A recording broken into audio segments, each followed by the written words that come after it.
ಶ್ರೀ ಗುರು ಬಸವಲಿಂಗಾಯ ನಮಃ. ಇಡೀ ಭಾರತೀಯರೆಲ್ಲರಿಗೂ ಬಾಗಿದ ತಲೆ ಮುಗಿದ ಕೈಲಿಂದ ಶರಣ. ಒಂದು ಮಹಾತ್ಮ ಬಸವಣ್ಣನವರ ವಚನ. ಬರಬರ ಭಕ್ತಿ ಅರೆ ಆಯಿತು ಕಾಣಿರಣ್ಣ, ಮೊದಲ ದಿನ ಹಣಿ ಮುಟ್ಟಿ ಮರುದಿನ ಕೈ ಮುಟ್ಟಿ, ಮೂರೆಂಬ ದಿನಕ್ಕೆ ತೂಕಡಿಕೆ ಕಾಣಿರಣ್ಣ.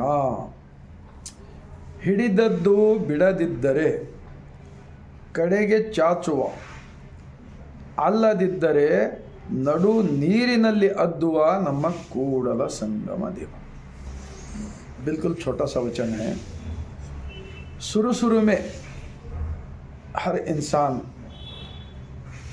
भावुक होकर, किधर भी बाहर का भक्ति हो या अंदर का भक्ति हो, बहुत खुशी से करता है. फिर जैसा जैसा जैसा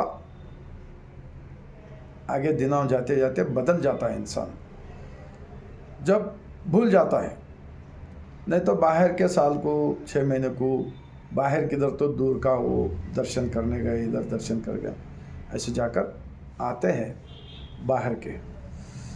तो 12वीं शताब्दी के शरणों ने इस शरीर ही एक देवस्थान है, इस देवस्थान के अंदर सृष्टि का मालिक है, इनको पकड़कर ही उन्होंने जीवन करे. सो इतिहास मिलता है वचनों के अंदर.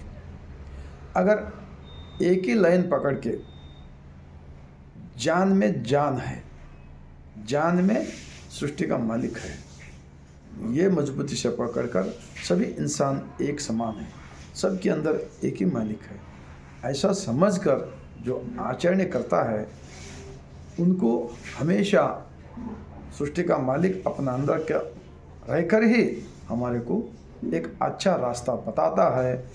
ये होता है इस वचन का भावार्थ.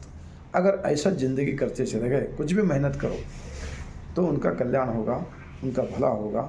और उनको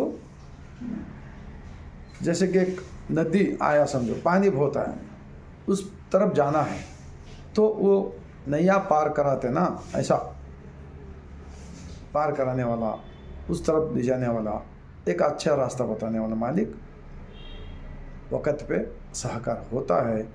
ये साक्षी होता है इस बसवण्णा जी का वचन का भावार्थ. बस इतना बोलते हुए आप सबको मन को लगा, दिल को लगा, 145 करोड़ भारतवासियों को ऐसा विचार पहुंचाने का काम कीजिए, जब असली देशभक्त हम बन सकते हैं. इतना मैं बोलते हुए लास्ट में और एक बार पूरे मेरे भारतवासियों को शरण करता हूँ.